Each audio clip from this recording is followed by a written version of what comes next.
Assalamualaikum warahmatullahi wabarakatuh. Nah, bagaimana kabarnya anak-anak Ustaz semua? Mudah-mudahan sehat semua ya. Nah, untuk video kali ini kita akan membahas tentang klasifikasi benda materi IPA kelas 7.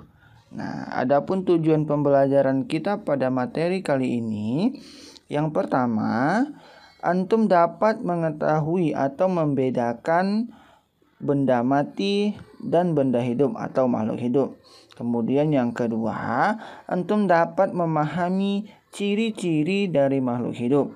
Nah, untuk lebih jelasnya, silakan Anda semua simak penjelasan dari Ustadz berikut ini. Nah, kita masuki materi kita yang pertama, yaitu makhluk hidup dan benda mati. Nah, apa sih makhluk hidup itu dan apa pula benda mati itu? Kita bahas yang pertama, makhluk hidup. Nah, makhluk hidup yang dikatakan ia hidup ialah jika suatu organisme itu memiliki ciri-ciri dari makhluk hidup. Nah, untuk ciri-cirinya nanti akan kita bahas. Kemudian yang kedua, benda mati. Nah, benda mati ini, apa yang kita katakan benda mati? Nah, benda mati itu merupakan suatu benda yang tidak memiliki ciri-ciri dari makhluk hidup. Nah, jika benda tersebut hanya memiliki satu ciri dari makhluk hidup, dia tidak bisa dikatakan sebagai makhluk hidup. Nah, dia bisa dikatakan sebagai makhluk hidup jika dia memiliki semua dari ciri-ciri makhluk hidup tersebut. Pembahasan selanjutnya yaitu kita akan membahas tentang ciri-ciri makhluk hidup. Nah, ciri-ciri makhluk hidup ini itu ada banyak. Yang pertama, membutuhkan makanan. Nah, makanan itu sangat diperlukan oleh semua makhluk hidup. Seperti kita ketahui bahwa makanan juga menyuplai energi bagi kita sehingga kita dapat beraktivitas, dapat belajar, dapat bermain, dapat semuanya. Kemudian, makanan ini juga berperan dalam pertumbuhan, pemeliharaan, bahkan perbaikan pada bagian-bagian tubuh atau tubuh yang rusak.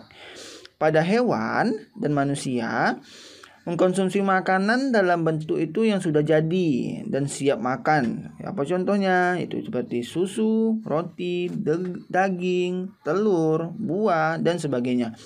Sedangkan pada tumbuhan hijau, tumbuhan ini dia dapat memasak makanan sendiri. Nah, pada proses memasak makanan sendiri pada tumbuhan itu kita sebut dengan fotosintesis. Nah, pada proses fotosintesis inilah tumbuhan dia memasak makanan sendiri. Kemudian ia membutuhkan cahaya matahari. Kemudian setelah masak barulah makanan yang telah dimasak pada daun ini disebarkan pada seluruh tubuh tumbuhan.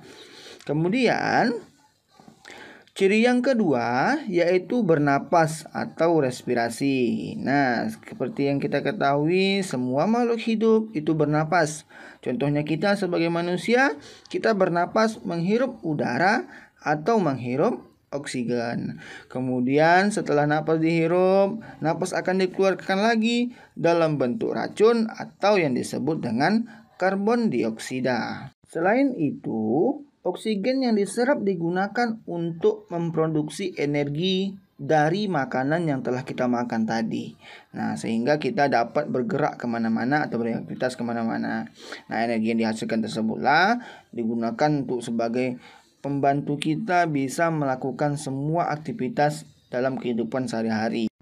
Masuki ciri yang ketiga yaitu tumbuh atau pertumbuhan. Nah, pertumbuhan ini memiliki sifat yang tetap dan tidak dapat balik atau tidak dapat kembali seperti semula.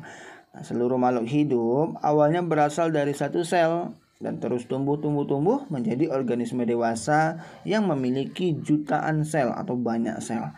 Seperti kita sebagai manusia, awalnya kita itu bayi, kemudian 2 tahun, 5 tahun pada proses masa anak-anak, kemudian lanjut ke masa remaja, 15 tahunan umurnya, kemudian lanjut dewasa, lanjut lansia, baru kita mati. Kemudian seluruh makhluk hidup itu tumbuh, sedangkan benda mati tidak tumbuh. Jika terjadi pertumbuhan pada benda mati, maka terjadi secara eksternal karena adanya penambahan materi dari luar dan bersifat dapat balik. Pertumbuhan pada makhluk hidup terjadi karena bertambahnya isi sel yang disebut dengan protoplasma dan bersifat internal atau di dalam diri atau di dalam tubuh makhluk hidup tersebut. Nah, ciri yang selanjutnya yaitu mengeluarkan zat sisa atau ekskresi. Nah, ekskresi merupakan proses pengeluaran zat sisa dari dalam tubuh. Nah, jika zat sisa tersebut tidak dikeluarkan, akan membahayakan bagi tubuh, bagi makhluk hidup tersebut. Nah, apa saja yang dikeluarkan pada ekskresi ini, pada pengeluaran zat sisa ini? Banyak sekali yang kita keluarkan.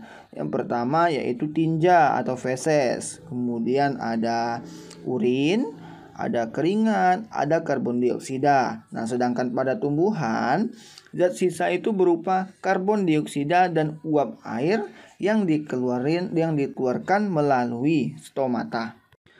Kita masuki ciri-ciri yang kelima yaitu berkembang biak atau bisa kita sebut dengan bereproduksi.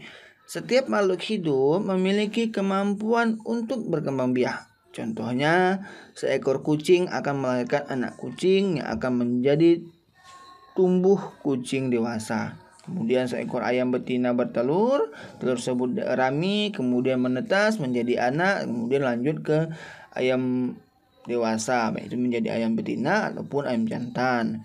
Kemudian ada pohon mangga yang menghasilkan buah di dalamnya terdapat biji. Nah, biji akan berkecambah dan jika dipelihara dengan baik, maka akan tumbuh menjadi pohon mangga dewasa. Nah, hal itu berarti makhluk hidup dapat memperbanyak jenisnya. Nah, intinya pada perkembangbiakan atau reproduksi, makhluk hidup akan memperbanyak dirinya. Selanjutnya yaitu bergerak. Nah, seperti kita ketahui, makhluk hidup itu dapat bergerak. Bergerak itu merupakan terjadinya pertumbuhan, kemudian atau lainnya perpindahan tempat atau dan sebagainya. Nah, makhluk hidup jika bergerak bisa dilihat. Contohnya hewan dan manusia. Hewan jika bergerak bisa jadi dia berjalan ke suatu tempat. Sedangkan kalau pada tumbuhan bisa dikatakan bergerak, kita akan melihat pertumbuhannya dari kecil, kemudian besar akan menjadi besar sekali.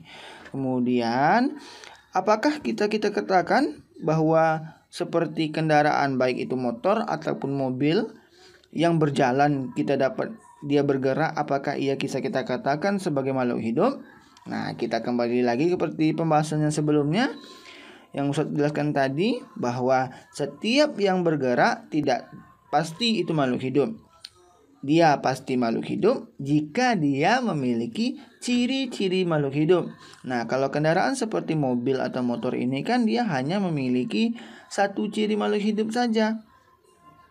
Kemudian dia cuman bergerak saja. Nah, karena hanya bergerak inilah dia tidak bisa kita katakan sebagai makhluk hidup.